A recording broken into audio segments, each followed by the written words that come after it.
Dear Diary, I got a new sketchbook today. I've already drawn 3 new designs in it. I can't wait to eventually take sewing classes. I'm gonna be the best fashion designer in New York, Paris, LA, everywhere. Everyone's gonna want to wear my looks. I can't wait to grow up and move to New York. I hate middle school. My classmates are so immature. I can't wait to do what I want and be happy. Good afternoon, everyone. My name is Shonda Brooks Green, and that was a real paraphrase diary entry from 13-year-old me. It's true, the middle school kids were very immature. You may be wondering, why do I still have my journal from the 2000s? I'm kind of a hoarder of memories. We moved many times throughout my childhood and lost many personal items along the way. Life was simple then, but seemed so hard to a new teenager going through the awkward phase. Eager to grow up, but still content with youth. In school, I was picked on, but liked due to my leadership in group projects and my sarcastic sense of humor. My favorite quality then was my ambition. My diary was full with timeless entries of where I wanted to go and who I wanted to be in the future, which was to be a fashion designer, then a musician, then a writer, so on and so forth. Regardless, I knew I was destined for greatness and wanted to be successful in whatever way I defined success as a young girl. I knew in order to get there, I had to study hard, get good grades, and somehow I'd be famous. How many of you have chased a dream? Okay, mostly everyone. How many of you have actually achieved that dream? Okay, fewer hands. According to Forbes Business, only 8% of the world's population managed to turn their dreams into a reality. 8%. Just think about that. What does that say about the 92% that didn't? Do they grow up regretting that they didn't achieve said dream? Or do they just discredit their progress altogether? Let's break down how success can be perceived differently for everyone and what reasons I believe cause people to give up on their dreams. The perception of success.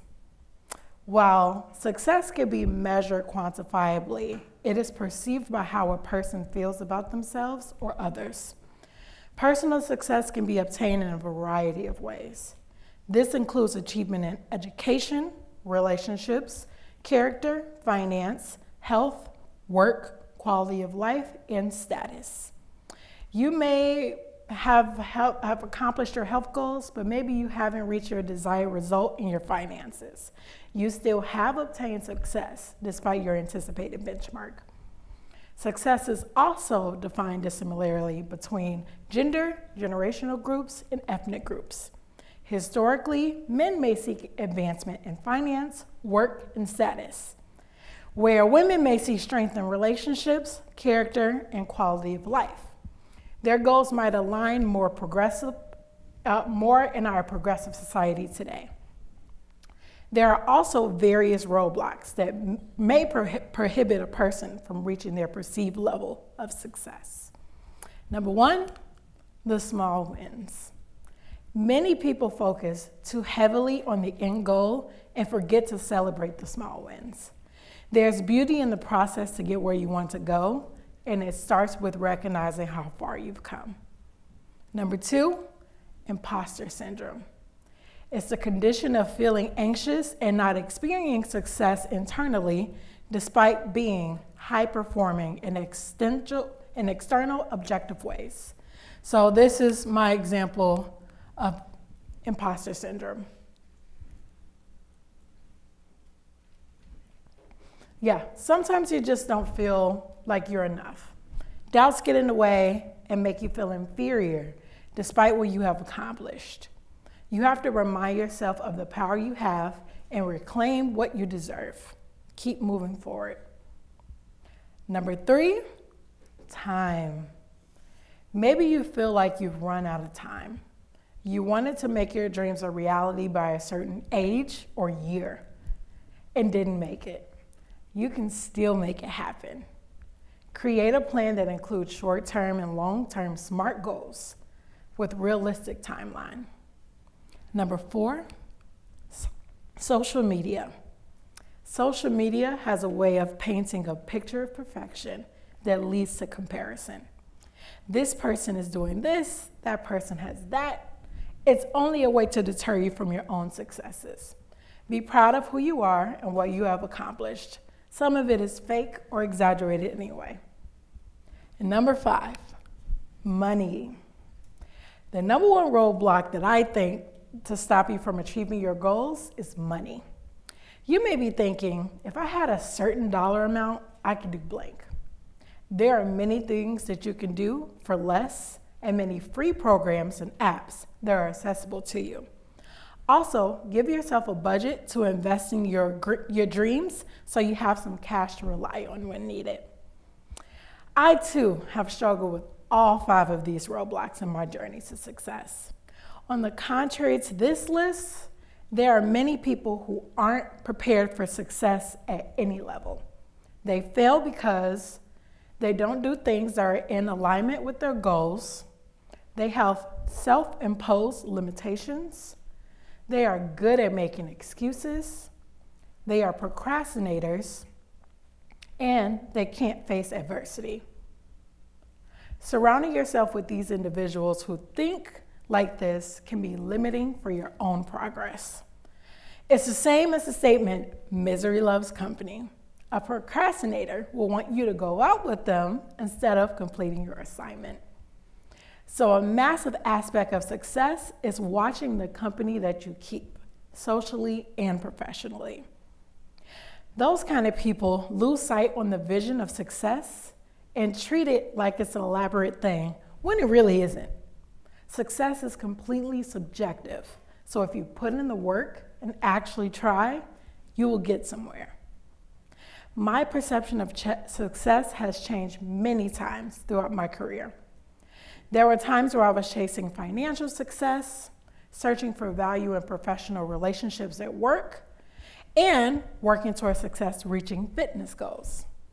Whatever dream I had my mind set on is where my focus transformed. Eventually, the little girl that chased fame found a new passion. I started a nonprofit right out of grad school right here at Columbia, and my desire for success became a hunger for making a difference. I discovered that true success for me is in how I impact the lives of others. This changed my character for the better because success was no longer about me. I was doing impactful work. Impact seeks an intentional action for an outcome of positive change. This includes making a monetary or in-kind donation that goes towards a service initiative or improving someone's life by giving advice, spending quality time, or helping them through a tough time. It can be a type of success when it results in achieving a particular goal. For my nonprofit, we set fundraising goals and communicate with potential donors what their contributions will apply to. Leading a life of impact has extended beyond my job and what I do in the community. My greatest achievement came in the birth of my son in 2023. No promotion, award, or degree can beat the first time I looked into his eyes. A lot like my nonprofit work, my mission was to do whatever it took to lead a life of impact for my son. I wanted to show him the best that life has to offer and pour love, encouragement, and joy into him so he could also do good in the world. Being a mom has taught me that you are causing movement every day with the decisions that you make for your child and your family. It's the most impactful job I'll ever have.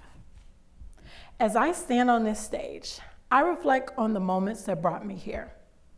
The peaks and valleys of undergrad and grad school, the support of my family and friends, the humility of entering the workforce and finally getting to a career that I love.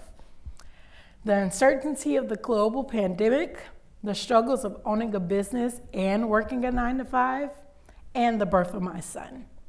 Who knew how impactful these occasions would be in my life? And I appreciate them all. That 13-year-old girl would be very proud of how far we've come, even though I'm not famous, at least not yet.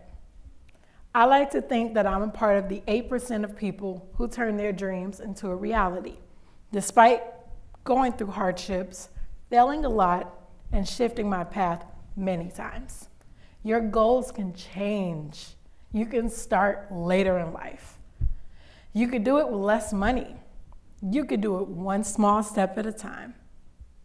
You can be authentic despite what's being presented on social media, and you can grow beyond your imposter syndrome and really, really, truly believe in yourself. Everyone stand up.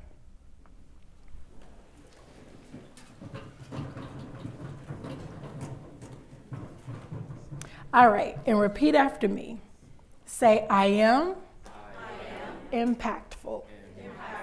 I am impactful. Say, I do impactful work. I do impactful work. One more. Success is what I make it. Success is what I make it. Thank you so much.